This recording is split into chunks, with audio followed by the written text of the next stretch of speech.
Hello guys, MMA Animetal here with another video. Yesterday we found out that Khabib Nurmagomedov will not be fighting Tony Ferguson on April 18th. Many fighters are asking to replace Khabib and Tony, and one of them was Jorge Masvidal. So Jorge Masvidal tweeted, April 18 I'm free. Then he tweeted, second time I say yes to the crotch sniffing champ.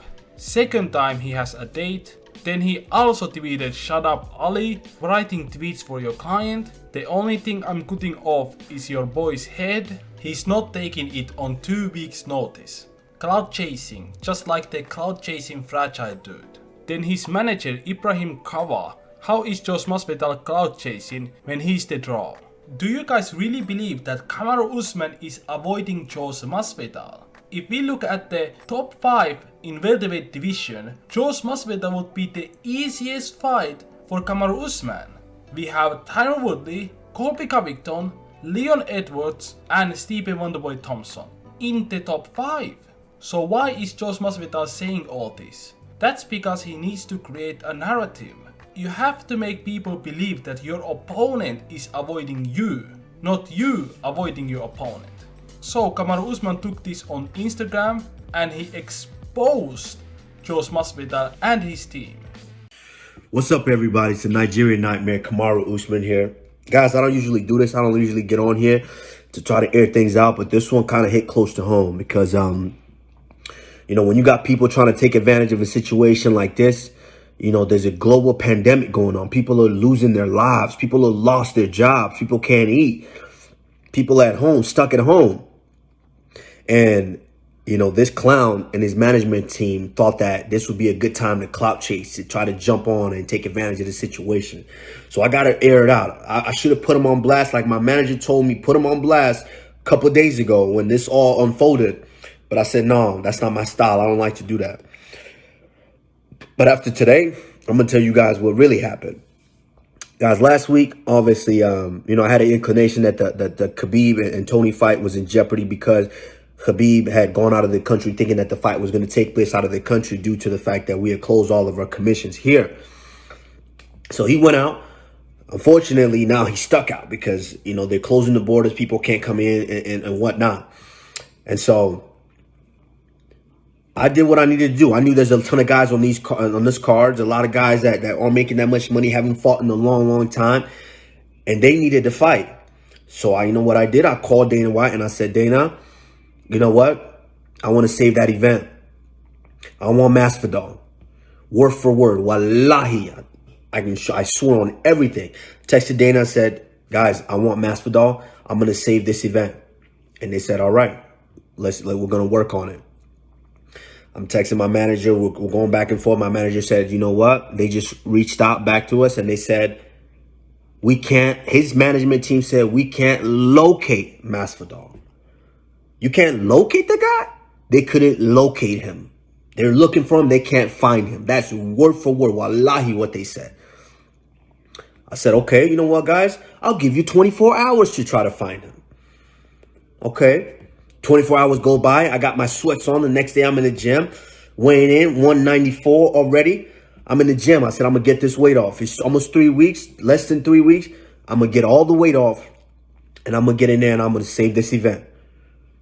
24 hours go by, they call back and they say, well, he doesn't need to fight. He doesn't want to fight. Hasn't really been training.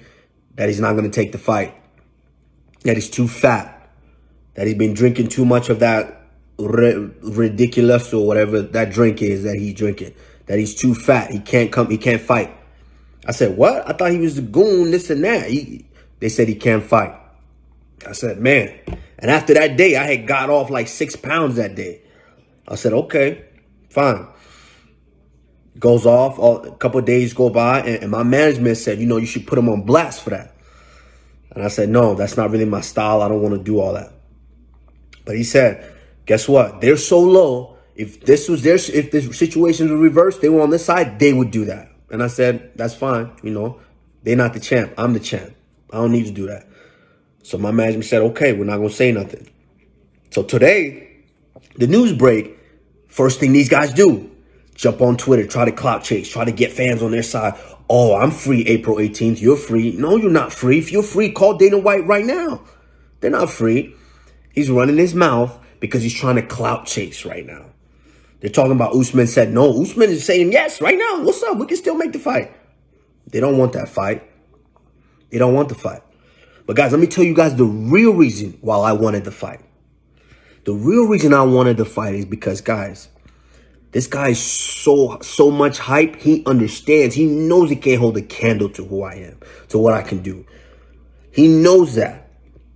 This guy's all hype. He relies on the hype. He relies on all the casual fans to jump on the bandwagon. That's what he's relying on.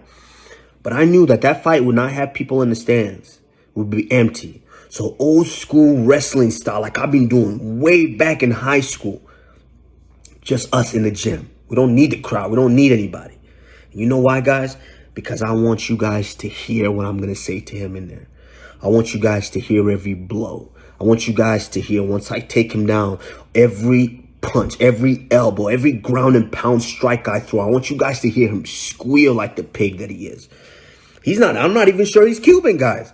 He could be Puerto Rican or Dominican or something. And nobody even knows. And they're not even claiming him.